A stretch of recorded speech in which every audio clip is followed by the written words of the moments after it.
Começamos com números. Pesquisa Ibope, encomendada pela Confederação Nacional da Indústria, a CNI, aponta que 75% dos brasileiros aprovam as primeiras medidas promovidas pelo presidente eleito Jair Bolsonaro.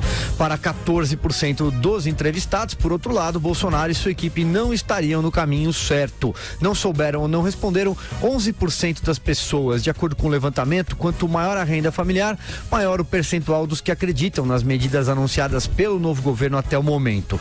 Dentre as famílias com renda superior a 5 salários mínimos, o volume dos que concordam chega a 82%. O número recua um pouco para 70% entre as pessoas com renda familiar de até 1 salário mínimo, o que registra-se uma enorme aprovação na largada. Vera Magalhães. Exatamente, ele larga com uma margem aí para fazer aquilo que ele se propõe a fazer muito grande, com um respaldo popular enorme para realizar as medidas que precisa fazer, Silvio. Isso é muito bom, isso é muito positivo, principalmente se ele usar esse capital gigante que tem na largada para fazer as medidas, principalmente aquelas da economia, que demandam um gasto de energia maior em termos de articulação política com o Congresso e para as quais o respaldo popular vai ser muito importante.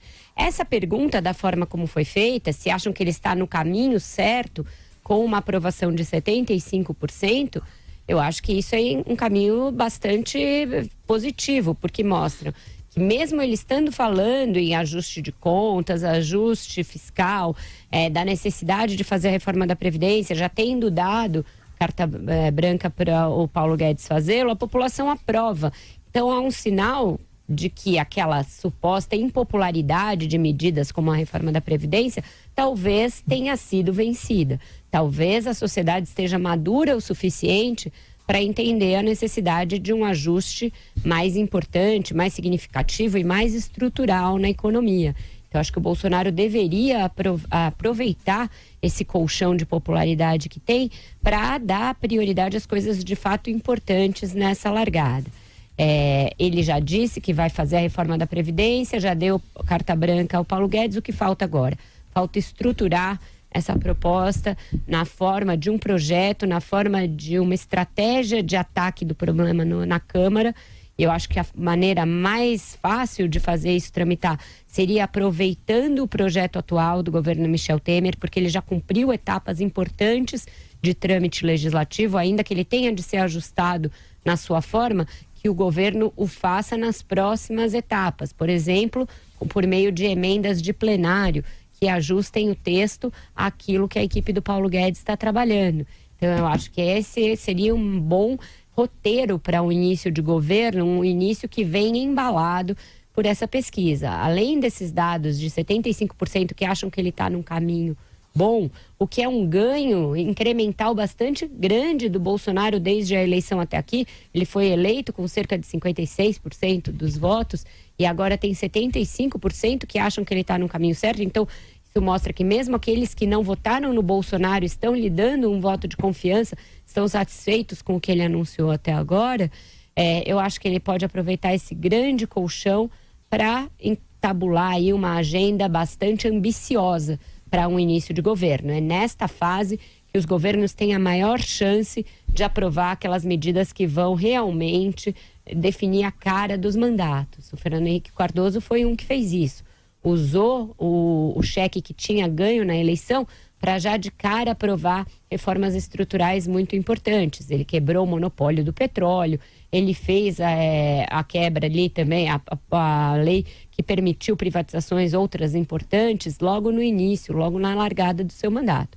Eu acho que esta é uma receita virtuosa para o Bolsonaro aproveitar bem esse capital inicial que ele tem. Andreasa, sua avaliação aí desses primeiros números? Em primeiro lugar, Silvio, eu confesso que não esperava falar novamente sobre pesquisa em 2018. Então fiquei um pouco perplexo quando me vi diante de percentagens novamente. Nós não fizemos outra coisa ao longo de 2018, mas vá lá, aí está. Acho os números previsíveis, eles representam bons, né, robustos para o governo, em termos de avaliação, para o novo governo, e representam, sem sombra de dúvida, capital político para o futuro governo. Eu insisto na tese de que o governo Jair Bolsonaro já começou, em grande parte em função da falta de legitimidade do governo Temer, dos erros do governo Temer, especificamente do erro no caso dos caminhoneiros, do governo... Ei, Gabi, avisa pro Robson que na 99 ele ganha mais, recebe mais rápido. É sério, Gabi. Ali chegou ao fim, e uma vez eleito Bolsonaro, derivam de suas decisões, de seus movimentos, os impactos na vida brasileira, não mais do Temer, apesar das pautas bombas e de tudo mais que acontece. Há uma percepção generalizada de que esse processo de novo governo se acelerou e começou antes da posse, né? As pessoas estão de saco cheio também. O brasileiro está em eleição ou na rua protestando. Desde 2013, elegeu finalmente um presidente depois do processo de impeachment. Querem que o presidente resolva o problema. Então, da mesma forma como o seu capital eleitoral dele, Jair Bolsonaro, é grande, pode ir embora rapidamente se, uma vez que o governo já começou, em termos de percepção, se um desgaste se acelerar também, porque está tudo muito acelerado, em função do não avançamento das pautas necessárias estruturais para o Brasil. Aquilo de que temos falado aqui há muito tempo. A minha avaliação desse período de transição fica entre regular e bom, na média. Ele é bom quando a gente pensa na formação do governo, com alguns bons ministérios, especificamente na área econômica e na área de infraestrutura, boas indicações, e ele é fraco, tenho falado muito disso aqui, daí porque a média, ele é fraco quando a gente pensa em operação política, na formação de operação política desse governo. A meu ver, tem um déficit de articulação na área política. Isso é muito grave porque, para aproveitar o capital político rapidamente no primeiro semestre, a pauta prioritária, óbvia, é a reforma da Previdência. E, obviamente, seria muito mais fácil pegar aquela que já está mastigada, inclusive em termos formais, na Câmara, que a Vera fez referência, a reforma da Previdência atribuída ao Temer, mas muda de nome, diz que é do Bolsonaro, pega, mata no peito e faz avançar. Um dos méritos do governo Temer, precisa ser dito, nesses últimos meses, apesar de não... O que você é? Cybertron foi tomado. Você deve proteger Terra.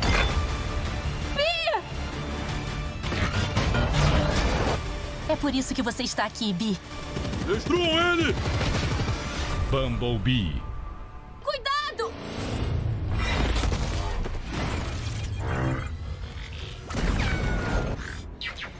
25 de dezembro nos cinemas.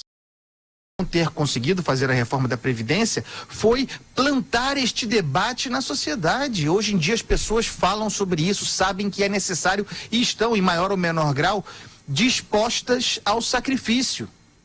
Está dado, a hora é essa, e há um bom indicativo. Eu falo em déficit de articulação política, mas o Paulo Guedes trouxe para o seu superministério da Economia, para a Secretaria da Previdência, um ótimo quadro, um político, o Rogério Marinho, que foi relator da reforma da trabalhista na Câmara, fez um excepcional trabalho, é alguém com uma grande capacidade de articulação, me parece uma sinalização importante do Paulo Guedes, noção da dimensão política do seu ministério, do que será preciso fazer em termos de articulação e um sinal também de esperança na figura do Rogério Marinho, para aqueles que acreditam ou gostariam de que a reforma proposta pelo Temer, pelo menos como base, fosse aquela a prosperar na Câmara nos próximos meses. A esperança nesse sentido aumentou um pouquinho e é isso. Vamos em frente. Joel, sua avaliação aí dos números da pesquisa CNI e Ibope. O governo Bolsonaro está sem dúvida alguma com a bola toda, né? Essa pesquisa mostra isso em números, mas algo que a gente já sente por aí, as pessoas estão realmente otimistas e estão confiando aí no novo governo. A grande questão é quais os motivos disso, né? A gente pode levantar, eu levanto pelo menos 3 áreas nas quais o governo vai marcar aí tem sido muito importantes aí, pelo menos as prioridades do novo governo. Uma econômica, que a gente cita mais aqui, mas eu não sei se ela é a grande responsável por esse otimismo das pessoas. Basta ver que o governo Temer, por exemplo, que economicamente foi num sentido similar a muitas das coisas que o Bolsonaro propõe, o governo Temer, que foi perguntado nessa pesquisa também, é considerado ruim ou péssimo por 74% das pessoas. Ou seja, muitas das que estão otimistas com o Bolsonaro consideram o governo Temer muito ruim ou péssimo, né? Ou seja, imagino que outros fatores aí estejam falando mais alto, como a percepção de um governo menos corrupto, e o Bolsonaro, ao ter posto menos políticos de sempre nos ministérios, muitos militares, lembrando que o exército é muito bem visto hoje em dia, então reforça um pouco essa visão de que, olha, agora teremos um governo mais limpo. Lembrando, a gente está falando de percepções, não necessariamente de realidades. E também imagino alguma ideia de combate à criminalidade e à violência, que é outro problema que assola o Brasil. Agora, o início do mandato vai ser o momento em que o Bolsonaro vai mostrar se ele é um demagogo ou se ele é um verdadeiro líder, né? Porque um verdadeiro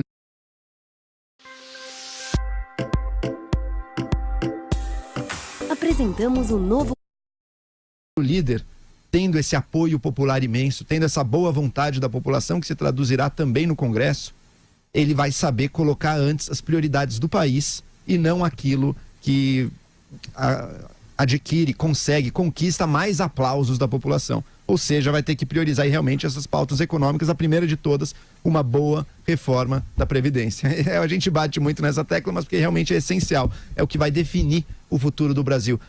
A violência é tão importante quanto, sem dúvida. Agora, se o Estado brasileiro quebrar, nem violência, nem combate à corrupção, nada mais funciona. Então esse é o primeiro ponto. E o governo vai ter que mostrar que veio aí já no início do mandato. Eu acho que nisso que o Joel falou, tem uma certa ali, não uma contradição, mas tem um dilema colocado para o Bolsonaro.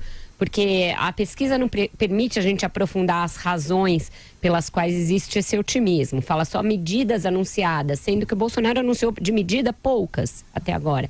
Anunciou intenções, deu a entender qual vai ser a linha pela nomeação dos próprios ministros, né? Mas tem 3 vertentes de agenda para o Congresso. Essa econômica, da qual nós falamos aqui, que é a que nós aqui temos a tendência de priorizar, uma de costumes / educação ali, que é uma das razões, a meu ver, de voto e até de apoio ao Bolsonaro, que é essa agenda mais conservadora, e uma terceira que é a agenda da segurança, que é a agenda do combate à corrupção, que é a agenda do Sérgio Moro. Eu acho que serão as 3 vertentes de agendas legislativas.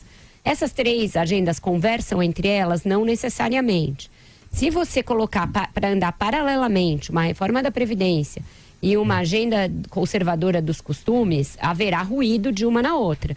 Basta ver que só a discussão da escola sem partido numa comissão, portanto algo bastante setorial, teve o condão de certa maneira, parar o Congresso por algumas semanas. Da mesma maneira, se a agenda do Moro entrar junto com a reforma da Previdência, pode haver um certo motim dos deputados e senadores, porque eles são atingidos por uma agenda que vai intensificar ali os mecanismos de combate à corrupção. Hoje mesmo está nos jornais o Moro querendo propor um aumento de pena para crimes do colarinho branco, para crimes de corrupção. Será que deputados e senadores que serão necessários para aprovar uma reforma da Previdência vão fazê-lo tendo ali também, correndo em paralelo, uma agenda que lhes é contrária?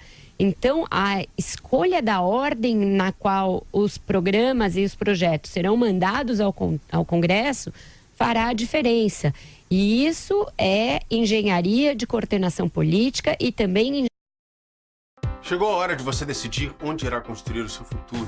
Para isso, você precisa contar com uma instituição de qualidade. Engenharia de montagem de governo. Isso vai depender muito, portanto, da Casa Civil do Bolsonaro, que está encabeçada pelo Onyx Lorenzoni, e da Secretaria de Governo, que está a cargo do general Santos Cruz. Essas pessoas têm esse trato, elas têm essa sintonia fina, essa percepção de como funcionam os humores da Câmara, e isso acrescido do fato de que fevereiro começa com a disputa pela presidência das 2 casas, que terá também um impacto no trâmite dessas agendas todas. Então, uma costura que requer muito conhecimento do funcionamento de um outro poder, um poder em tudo diferente do Executivo, que teve também ele, o Legislativo, uma renovação, mas que não é uma renovação tão uniforme, não é uma renovação que a gente possa dizer de cara para que lado ele vai soprar. Diga, Andreasa. Vera, eu escrevi um artigo sobre isso de que você falou, essas várias vertentes, e é muito interessante fazer uma análise da quantidade de prioridade que o Jair Bolsonaro contratou ao longo de sua campanha e depois de eleito, né? Você fez referência a uma que é fundamental, pela qual ele será cobrado, é aquela da área de costumes, né? Que passa por escola sem partido, passa por flexibilização do Estatuto de Desarmamento, redução da maioridade penal e por aí vai. Essa pauta é altamente popular na sociedade neste momento e popular também num Congresso que tem, ainda que com resistências, tem um escopo e tende esse escopo a aumentar, conservador. E essa é uma prioridade fundamental do bolsonarismo. É a sua própria Constituição, aquela mais primitiva. Depois vem a questão econômica. O Paulo Guedes é uma aquisição recente do bolsonarismo. A gente pensa que a campanha foi muito dura, esse 2018 parece que não tem fim, parece que nós vivemos 10 anos em um, mas o Paulo Guedes não tem um ano desde que se acercou do Jair Bolsonaro. O Bolsonaro liberal, o Bolsonaro com discurso liberal na economia é muito recente, de modo que a reforma econômica necessária, estrutural, é muito difícil no cerne do que o Jair Bolsonaro é. Historicamente, o seu comportamento no Congresso, e as pessoas são aquilo que o seu passado indica também, o passado do Bolsonaro é indicativo de que sempre votou contra tudo que pudesse ser relacionado a uma reforma da Previdência, por exemplo. Além de tudo, é uma reforma altamente impopular, que não mobiliza as pessoas, não faz mobilização na rua, não faz mobilização em rede social, e quem vota paga um preço. É difícil. E, evidentemente, ninguém traz um Sérgio Moro, tira o Sérgio Moro do Poder Judiciário com a estabilidade que tinha para um cargo político, portanto de risco, sem contratar com ele compromissos. Então, o Jair Bolsonaro assumiu, obviamente, um compromisso de pacote legislativo a ser enviado para o parlamento. Só aí nós temos, como você mesmo disse, 3 prioridades assumidas com matizes diferentes, graus de comprometimento diferentes e apoios diversos. A ordem com que isso será encaminhado é dramaticamente importante. E eu tenho a impressão de que a reforma da Previdência não será a primeira.